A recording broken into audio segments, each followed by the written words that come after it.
তো আজকের আমি তোমাদের করাবো তোমাদের যে পর্ষদ টেস্ট পেপারে 396 পেজের যে অঙ্কটা রয়েছে সেটা আমি করাবো। 396 পেজের যে তোমার সোনারপুর বিদ্যাপীঠের যে অঙ্ক কোশ্চেনটা সেটা আমি তোমাদের করাবো। 14 আর 15টা করাবো। 14 অঙ্ক 3টে পরিমিতি এবং 15 যে 3টে রাশিবিজ্ঞান আমি করাছিলাম প্রতিটা চ্যাপ্টার থেকে, মানে পেজগুলো করিয়ে দিয়েছিলাম আগের বার 4টে পেজ মতন, 4টে না 5টা পেজ মতন। তো আজকে আমি তারপরের পেজ 14 নম্বরে যে অঙ্ক সেটা করাচ্ছি। কি বলেছে দেখো, একটি শঙ্কুর উচ্চতা তির্যক উচ্চতা যথাক্রমে 20 সেমি ও 25 সেমি। শঙ্কুটির সমান আয়তন বিশিষ্ট একটি লম্বাবৃত্তাকার চোঙের উচ্চতা 15 সেমি হলে চোঙটির ভূমির ব্যাস নির্ণয় করো। সোজা অঙ্ক দিয়েছে, কিচ্ছু নেই অঙ্কের মধ্যে।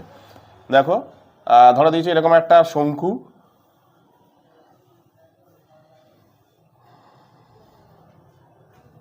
সেটা থেকে একটা চোঙ তৈরি করেছে এরকম।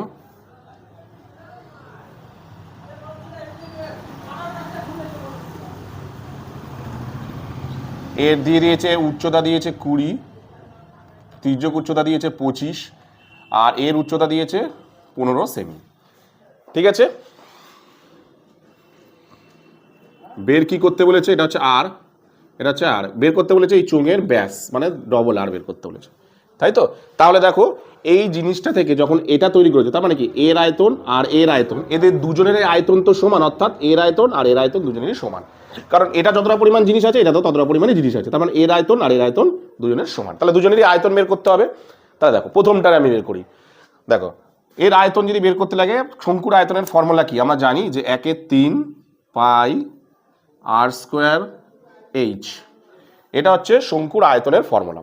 কিন্তু দেখো শঙ্কুর এই আয়তনের মধ্যে দেখো আর দেয়া নেই। আর কি দেয়া আছে শঙ্কুর এই আয়তনের মধ্যে? আর আছে? নেই। তাহলে আরটা আমি বের করে নেবো। কিভাবে বের করবো আরটা? আরটা আমাকে বের করতে গেলে কি করতে হবে, দেখো এখানে দুটো জিনিস দেয়া আছে। আমি সবসময় বলেছি যদি একটা না দেওয়া থাকতো তাহলে হয়তো আয়তন বা ক্ষেত্রফল এগুলো নিশ্চয়ই দেওয়া থাকতো। দুটোই দেওয়া নেই, তাহলে দুটো দেওয়া নেই মানে সরি দুটো দেওয়া আছে একটা দেওয়া নেই, তাহলে আমি মানে পৃথক রাশির সেই সূত্রটা ফেলতে পারবো, L² = A² + R²। চলো প্রথমে ফেলি। তাহলে কি কি দেওয়া আছে আমি লিখে নিই, যে শঙ্কুর উচ্চতা 20 সেমি, তির্যক উচ্চতা 25 সেমি, আর ধরি ব্যাসার্ধ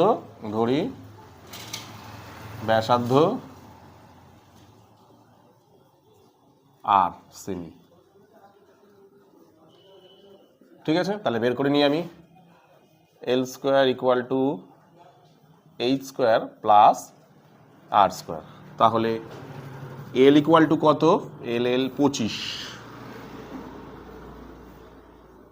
আর H = কত 20 প্লাস R²।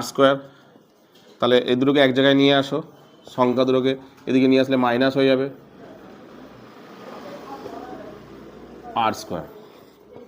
তাহলে এটা A² - B² সূত্র হবে A + B R A - B = R²। দাঁড়াচ্ছে কত 45 গুণ এটা দাঁড়াচ্ছে 5 = R²। আটটাকে বাদিকে করে দিই, একটু ঘুরিয়ে নিই, 45 গুণ 5, তাহলে √5 যদি আমি তুলি 45 গুণ 5, তাই তো। তাহলে দাঁড়াচ্ছে কেমন, R = 45 কে গেলে 3 গুণ 3 × 3 = 9, 5 × 9 = 45 গুণ 5, তাহলে R = দাঁড়াচ্ছে কত 3 × 5 = 15। দেখো ব্যাসার্ধ কিন্তু পেয়ে গেলাম 15, তাহলে এখানটা কিন্তু আমি এটা পেয়ে গেলাম, তাহলে এটা আমি পেয়ে গেলাম, সবই পেয়ে গেলাম। ব্যাস, এবার আমি এলটা দিয়ে পেয়ে গেলাম যখন, এবার আমরা আয়তন বের করি, দুজনের আয়তন সমান করে দিই, হয়ে গেল।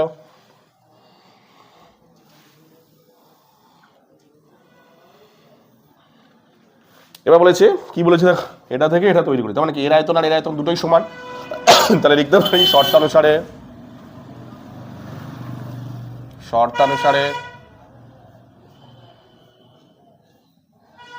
শর্তানুসারে পাই, চোঙেরটা আগে দিচ্ছি, চোঙের ফর্মুলা কি পাই R² H, মানে পাই R² H সমান 1/3 পাই R² H, পাই বসানোর মান দরকার নেই, পাই আর তো এর তো পাইনি, গুণ 15, এইচ হচ্ছে 15 দিয়ে দিয়েছে, 1/3 গুণ পাই গুণ আর কত 15 গুণ 15, 15 গুণ 15, এইচ কত, এইচ হচ্ছে 20।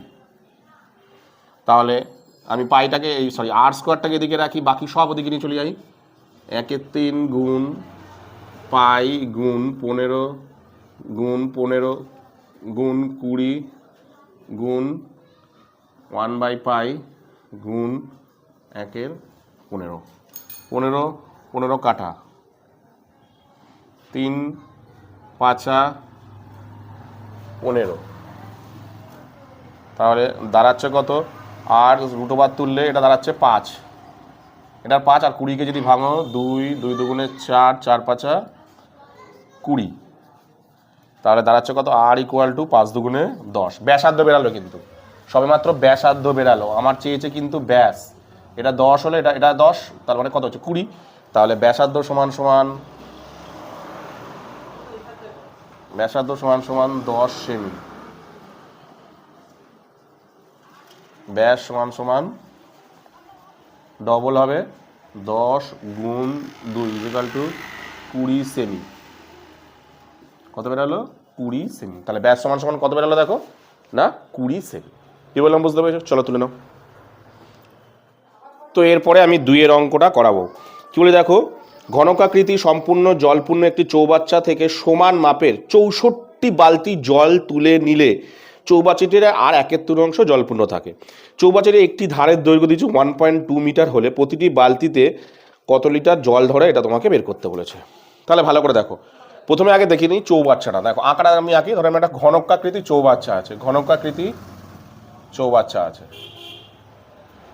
ঠিক আছে। এই চৌবাচ্চাটা ধারের দৈর্ঘ্য কত, 1.2 কিসে আছে, 1.2 কি মিটার, ঠিক আছে, এত মিটার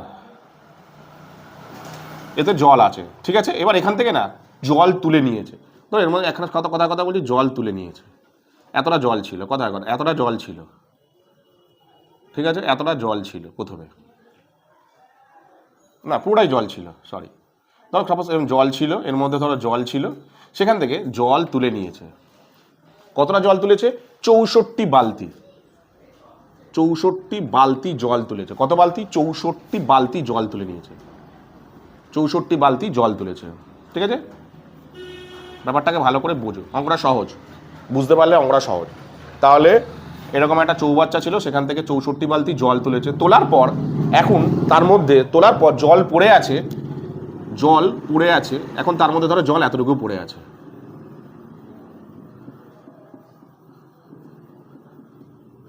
এতটুকু জল ধরো পড়ে আছে সাপোজ, এটা মানে ধরো 1/3, এটা মানে ধরো 1/3 জল এখানে পড়ে আছে, আমি এখানটায় লিখছি, এটা মানে ধরো 1/3 জল পড়ে আছে, জল আছে, 1/3 জল আছে, এটা তুলে নেওয়ার পর, ঠিক আছে। এবার তোমাকে কি বের করতে বলেছে একটা বালতিতে, এরকম 64 বালতিতে যেটা ধরে, তাহলে একটি বালতিতে কত লিটার জল ধরে, একটি বালতিতে কতটা জল ধরবে, একটা বালতিতে কতটা জল ধরবে, অর্থাৎ একটা যে বালতি ধরো সাপোজ এরকম বালতি, সেই বালতিতে কতটা জল ধরবে তোমাকে বের করতে বলেছে। তাহলে সবার প্রথমে তো আমাকে আগে জানতে হবে যে 64 বালতিতে কতটা জল ধরে, কিভাবে বের করব। 64 বালতিতে কতটা জল ধরে সেটা কিভাবে বের করব। দেখো প্রথমে কি করব, আমি এটাতে প্রথম কাজ হচ্ছে আমাকে আগে এটাতে মধ্যে কতটা পরিমাণ জল ধরে এই চৌবাচ্চা সেটা আগে বের করে নিয়ে, সাপোজ সেটা আগে বের করি, তারপর তোমাদেরকে আমি বলছি। ধরো যেহেতু লিটারে বলেছে, তাহলে তোমাকে অঙ্কটাকে কিন্তু ডেসিমিটারে নিয়ে যেতে হবে। তাহলে চৌবাচ্চার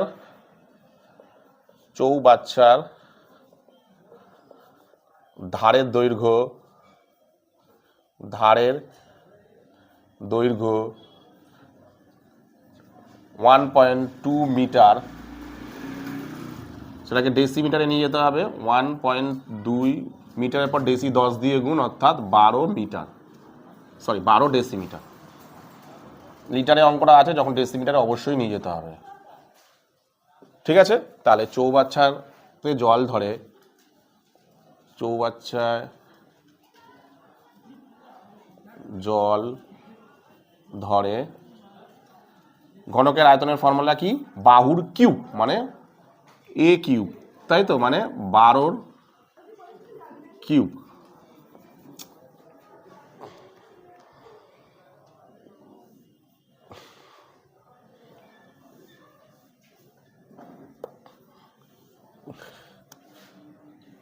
এ কিউব মানে 12 কিউব, 12 12 144, 144 গুণ 12, 4 12 48, 4 12 48, 49 50 51 52, 52 2 হাতে রইল 5, 12 কে 12, 12 5 17, এত ঘন ডেসিমিটার, ডেসিমিটার, এটাকে লিটারে নিয়ে যাই। হ্যাঁ, তাহলে 1728 লিটার। কিভাবে লিটার আসলো, ব্র্যাকেটের মধ্যে অবশ্যই লিখে দেওয়া যাবে যে 1 লিটার মানে হচ্ছে 1 ঘন ডেসিমিটার, ব্যাস, সেই জন্য লিটারে চলে আসলো। ঠিক আছে, দেখো এবার আমি পেয়ে গেলাম যে এতে কতটা জল আছে, 1728। এবার আমাকে দেখো কতটা জল তুলেছে, দেখো বলেছে 64 বালতি জল তুলেছে, তার মানে কতটা জল তুলেছে আমি কিভাবে বের করব। তাহলে দেখো আমি যদি ধরে নিই এই পুরো জলের পরিমাণ 1 অংশ, দেখো পুরো জলটার পরিমাণ কত, 1 অংশ, সেখান থেকে জল তোলার পর কত পড়ে, পুরো জলটা ধরো 1 অংশ, পুরো জল আছে ধরো এর মধ্যে 1 অংশ, আমি অংশতে বের করছি, পুরো জলটা কত, 1 অংশ, সেখান থেকে জল বের করার পর কত পড়ে আছে, দেখো 1/3 অংশ। তাহলে কি 1 অংশ থেকে যদি 1/3 অংশ বাদ দিই, বাকি অংশটা তো তুলেছে, তাহলে 1 অংশ থেকে আমি কি করব, 1/3 অংশটা বিয়োগ করব, বিয়োগ করলে পড়ে থাকবে হচ্ছে 2/3 অংশ, এই 2/3 অংশই তো 64 বালতি জল, হ্যাঁ কি না। তাহলে আমি করি, তাহলে ধরি মোট জলের পরিমাণ, ধরি মোট জলের পরিমাণ 1 অংশ, সুতরাং জল তুলেছে 64 বালতিতে, 64 বালতিতে জল তুলেছে, 64 বালতিতে জল তুলেছে, কতটা, টোটাল ছিল 1 অংশ, সেখান থেকে 1/3 অংশ পড়ে আছে, তাহলে বাদ দেবো, তাহলে কত হচ্ছে দেখো 3 লসাগু 3 - 1, 2/3 অংশ জল তুলেছে, তার মানে এই 64 বালতি মানে কত, 2/3 অংশ, ব্যাপারটা বোঝো। তাহলে এই 64 বালতি জল তুলেছে মানে কত অংশ জল তুলেছে, 2/3 অংশ জল তুলেছে। ঠিক আছে, এবার আমি কি করব, দেখো এবার আমাকে কি করতে হবে, এক একটা বালতি বের করতে হবে। কিভাবে বের করবো, ভালো করে ঠান্ডা মাথা ভাবো। তাহলে দেখো এই পুরো জলটা মানে কত, পুরো জলটা মানে হচ্ছে 1728 লিটার। এই 1728 লিটার মানে কত অংশ বলো তো, দেখো 1 অংশ, তার মানে কি এই 1 অংশ জল মানে যদি এত হয়, 2/3 অংশ মানে জল কত হয়, সেখান থেকে তো কত লিটার বেরিয়ে যাবে, মানে ধরো 1 অংশ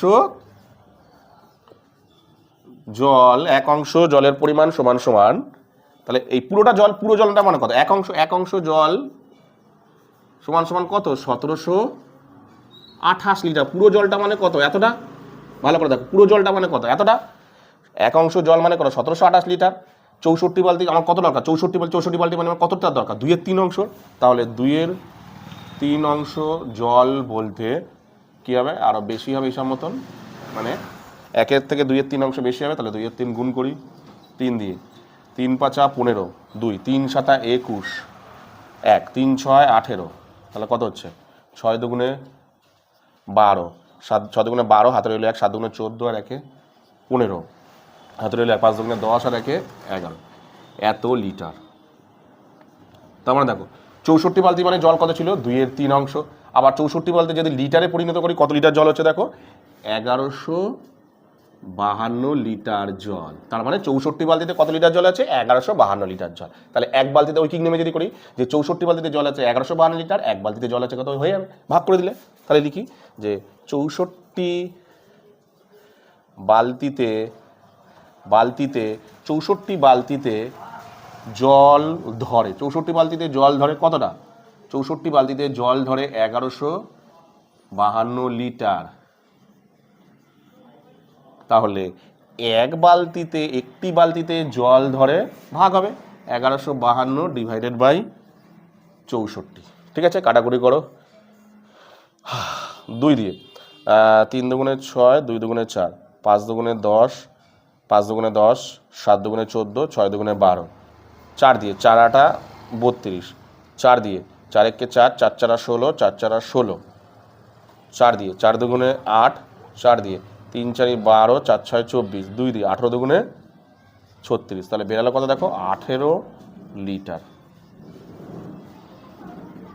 তাহলে প্রত্যেকটা বালতিতে মানে একটা বালতিতে কত করে জল ঢেললো দেখো, 18 লিটার। অঙ্কটা না একটু ভালো করে ধরে ধরে বুঝে নাও, ভালো করে বুঝে দেখো, অঙ্কটা কিচ্ছু কঠিন না। তাহলে একটা বালতিতে কত লিটার জল ধরে, 18 লিটার জল। কি বললাম বুঝতে পেরেছো? চলো তুলে নাও।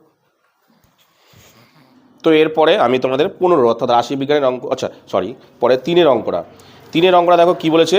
বলছে 21 ডেসিমিটার দীর্ঘ, 11 ডেসিমিটার প্রশস্ত, 6 ডেসিমিটার গভীর একটি চৌবাচ্চায় অর্ধেক জলপূর্ণ আছে। ওই চৌবাচ্চায় যদি 100টি নীরের দ্রবক ডুবিয়ে দেওয়া হয় তাহলে জলতল কত? এটা কিন্তু তোমাদের 388 পেজে আমি 14 দাগের যে 2-এর অঙ্কটা সেখানে আমি করে দিয়েছিলাম, অর্থাৎ 388 পেজের 14 দাগের দেখবে 2-এর অঙ্কতে আমি এটা করে দিয়েছিলাম, সেখান থেকে তোমরা দেখে নিও। ঠিক আছে, আমি আর করাচ্ছি না। ঠিক আছে, আমি তার পরের অঙ্ক অর্থাৎ যে 15 দাগের যে রাশি বিজ্ঞানের অঙ্ক সেগুলো আমি কিন্তু করাচ্ছি। তো দেখো প্রথমের অঙ্কটা কি বলেছে, নিচের তথ্যের মধ্যমা 32 হলে এক্স ও ওয়াই এর মান নির্ণয় করো যখন পরিসংখ্যার সমষ্টি 100। শ্রেণীসীমা আর পরিসংখ্যা দিয়ে দিয়েছে। তাহলে আমি বসাই। আমরা জানি মধ্যমা বের করতে গেলে কি লাগে, শ্রেণীসীমানা লাগে, পরিসংখ্যা লাগে আর ক্রমযৌগিক পরিসংখ্যা লাগে। 3টে জিনিস আগে বসিয়ে দিই।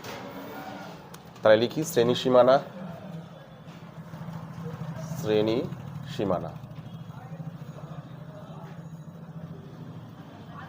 ঠিক আছে, পরিসংখ্যা।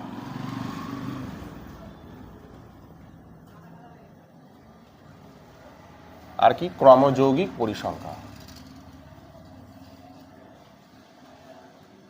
যৌগিক পরিসংখ্যা।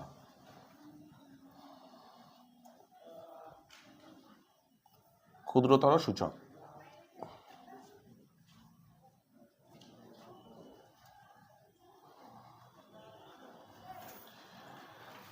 কত থেকে শুরু, 0 থেকে 10, 60-এ গিয়ে শেষ। 0 10, 10 20, 20 30, 30 40, 50 60, 1 2 3 4 5, 1 2 3 4 5, 10 20, 0 থেকে 10, 10 থেকে 20, 0 থেকে 10, 10 থেকে 20, 20 থেকে 30, 30 থেকে 40, 40 থেকে 50, 40 থেকে 50, 50 থেকে 60। আর কি দিয়েছে, পরিসংখ্যা দিয়েছে 10, x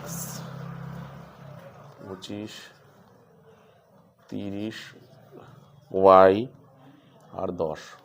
ব্যাস।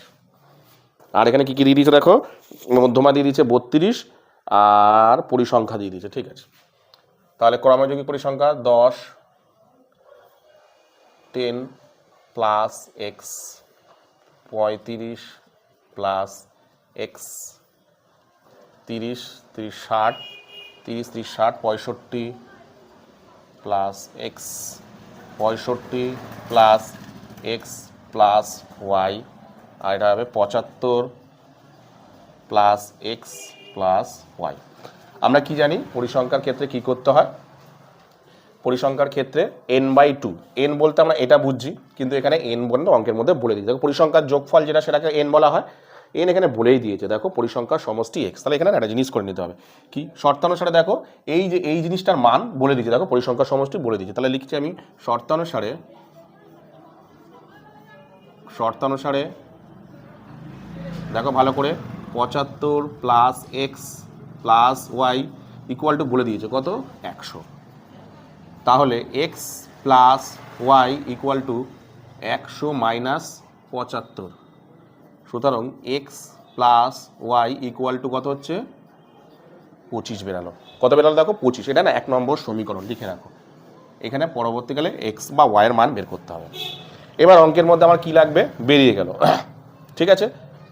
এবার আমি কিভাবে মধ্যমা বের করব, দেখো মধ্যমা বলে দিয়েছে, কোথায় মধ্যমা বলে দিয়েছে, এই যে 32। তাহলে মধ্যমা যদি 32 হয়, মধ্যমা অঙ্কের মধ্যে কিন্তু বলে দিয়েছে কত 32, তাহলে মধ্যমা শ্রেণী কত, শ্রেণী কোথায় আছে 32, এই যে এই জায়গাটা 30 থেকে 40, 30 থেকে 40-এর মধ্যে মধ্যমা শ্রেণী এটা, ঠিক আছে। ব্যাস, এবার আমি অঙ্কের মধ্যে যা যা আছে অঙ্কের মধ্যে আমি বসিয়ে দিই।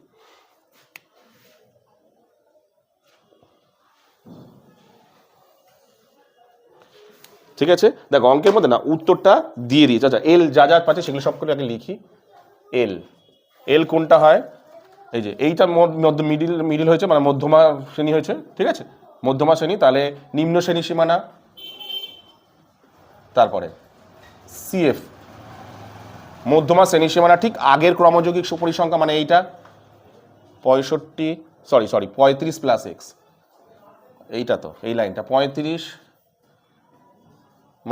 প্লাস এক্স সি, সি কেন এফ, এফ কত হচ্ছে, এফ হচ্ছে মধ্যমা শ্রেণীর সোজাসুজি যে ক্রমযৌগিক পরিসংখ্যা, অর্থাৎ এই লাইনের এই যে 30, আর এইচ কত, এদের দুজনের ডিফারেন্স কত 10 হয়ে গেল। তাহলে মধ্যমা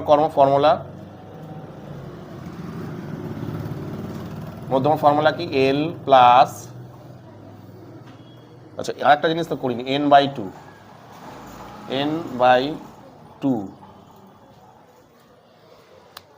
নিচে করি, আচ্ছা এখানেই করি, n/2 মানে 100/2 = 50 বেরিয়ে গেল, কিন্তু 50 বেরালো, ঠিক আছে। n/2 কত বেরালো 50, তাহলে n আমরা জানি ফর্মুলা লিখছি n/2 minus CF divided by F into H, মানটা বসাই, L মানে হচ্ছে 30 প্লাস n/2 মানে হচ্ছে 50, CF ব্র্যাকেটের মধ্যে দেবে কিন্তু 35 plus x, F F F F F F 30 into 10 করি, 30 প্লাস 50 মাইনাস 35 ব্র্যাকেট খুললে প্লাস মাইনাসে মাইনাস 30 ইন্টু 10, 0 0 কেটে দাও, তাহলে দাঁড়াচ্ছে কত 30 প্লাস এটা থেকে বিয়োগ 15 মাইনাস এক্স ডিভাইডেড বাই 3, ব্যাস আর কিচ্ছু করা যাচ্ছে না। এর অ্যান্সার কিন্তু দিয়ে দিয়েছে কত, এই যে 32 দিয়ে দিয়েছে, শর্তানুসারে লিখতে পারি, তাহলে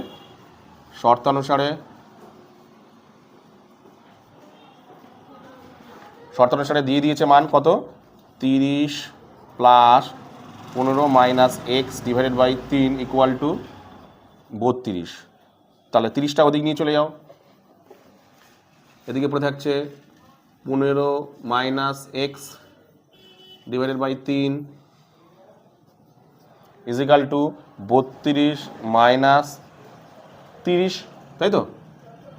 তাহলে 15, এখানে 15 মাইনাস এক্স, 3টা ওদিক চলে যাবে, মানে এখানে কত হয়ে যাচ্ছে 2, 3 দুগুণে 6 minus X equal to 6 minus 15, ঠিক আছে। তাহলে দাঁড়াচ্ছে কত minus X equal to minus 9 6 15 9, minus minus কাটা, এক্স ইকুয়াল টু কত বেরালো 9, দেখো এক্স এর মান কিন্তু আমি পেয়ে গেলাম। এবার আমার কাজ কি, এই 1 নম্বর সমীকরণে, এই যে 1 নম্বর সমীকরণ যেখানে আছে সেখানে শুধু এক্স এর মানটাকে পুট করে দেবো, তাই করে দিই, জায়গা নেই আমি নিচে করছি, হ্যাঁ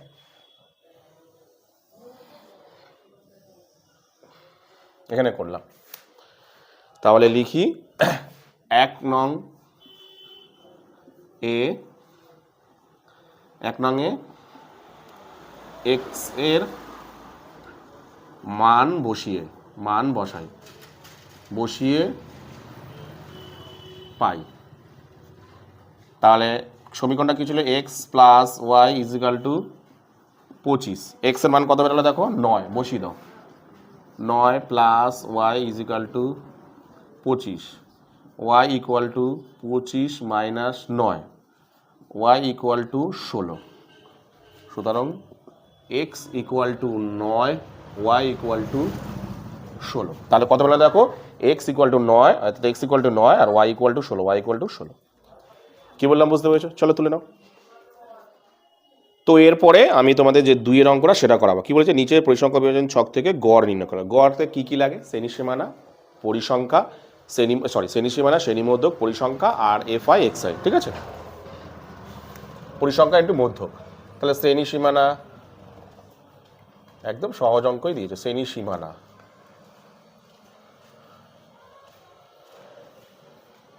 শ্রেণীমধ্যক,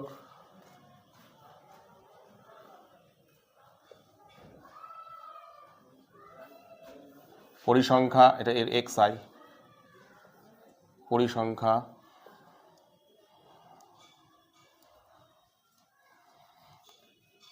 এফআই আর এফআই এক্সআই। শ্রেণীসীমানা কত কত আছে, 10 থেকে 70 অবধি। 10, 20, 20, 30, 30, 40, 40, 50, খালি মাঝের একটা রানিং করতে গিয়ে 50, 60, 60, 70, কত অবধি আছে 70। তারপরে এখানে বসিয়ে দিই আগে 10, আচ্ছা এটা আগে বসিয়ে দিই, 5, 15, 25, 35, 15, 25, 35, 45, 55, 65। এখানে কত কত আছে, 10, 16, 20, 30, 20, 30, 13, 11, 13, 11, 20, 150, 6, 15, 6, 25, 150, 150 শূন্য, হাতে রইল 15, 6, 25, 150, 150 হাতে রইল 15, 15 ষোলো, সরি 25 একে 25 আর 15, 40, 400, 25 একে 25 আর 15, 40, 400। আচ্ছা 35 দুগুণে 70, 700, 45 দুগুণে 90, 135। মানে ধরো শূন্যটা বসিয়ে দিই, 3, 5, 15, 5, 3, 4, 12, 13, 1350।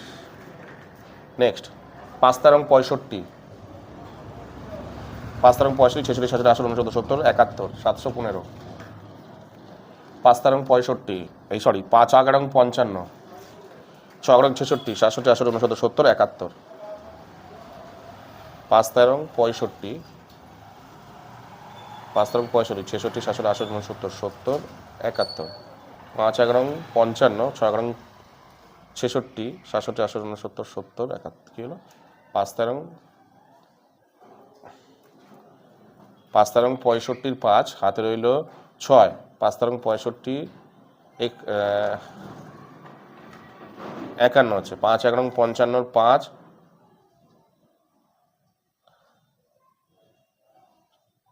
6 11 66, 66, হ্যাঁ 71, 715, 715। ঠিক আছে, সব কিছু দেখে নিই আগে এখানে। ঠিক আছে, 10, 16, 20, হ্যাঁ ঠিক আছে। চলো এবার যোগ করে নিই।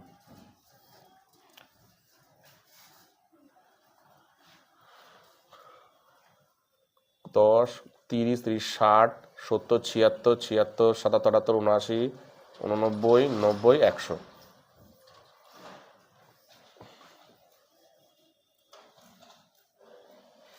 5 5 10, 0 হাতে রইল 1,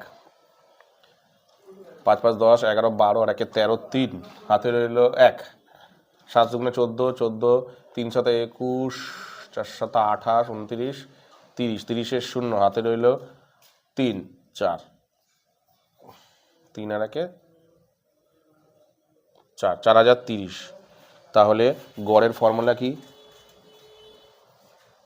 এখানটায় করি।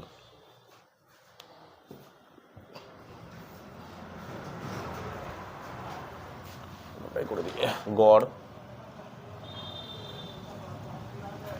ফর্মুলা কি FI XI divide by FI গড়ের 4,0,3,0 ডিভাইডেড বাই 100 0 কাটা তাহলে 40 একটার পর 0.3 বেরিয়ে গেল একদম সহজ অঙ্ক ছিল তাহলে বেরালো কত অ্যান্সার 40.3 কি বললাম বুঝতে পেরেছো এবার দেখো লাস্ট যে অঙ্কটা আছে না অর্থাৎ এই যে সংখ্যা গুরুমান যেটা করতে বলেছে এই অঙ্কটা আমি তোমাদের করে দিয়েছি 381 পেজের 381 পেজের 15 দাগের 3-এ আমি এই অঙ্কটা করে দিয়েছি তোমরা দেখে নিও 381 পেজে 15 দাগে যে 3-এর অঙ্কটা না সেখানে কিন্তু আমি এই অঙ্কটা এই যে 3-এর যে অঙ্কটা সেটা আমি করে দিয়েছি কি বললাম বুঝতে পেরেছো তো আজকের এই ভিডিওতে আমি তোমাদের টোটাল 4টে 1 2 এটা তো অন্য জায়গায় ছিল 2 3 4 4টে অঙ্ক করলাম মানে টোটাল 6টা অঙ্কের মধ্যে 4টে অঙ্ক করলাম তো এই 4টে অঙ্কের মধ্যে বুঝতে কোনো অসুবিধা হলে বা আগে যদি এই যে এই দুটো অঙ্ক যদি কোথাও বুঝতে কোথাও কোনো অসুবিধা তাহলে অবশ্যই আমাকে কমেন্ট সেকশনে কমেন্ট করো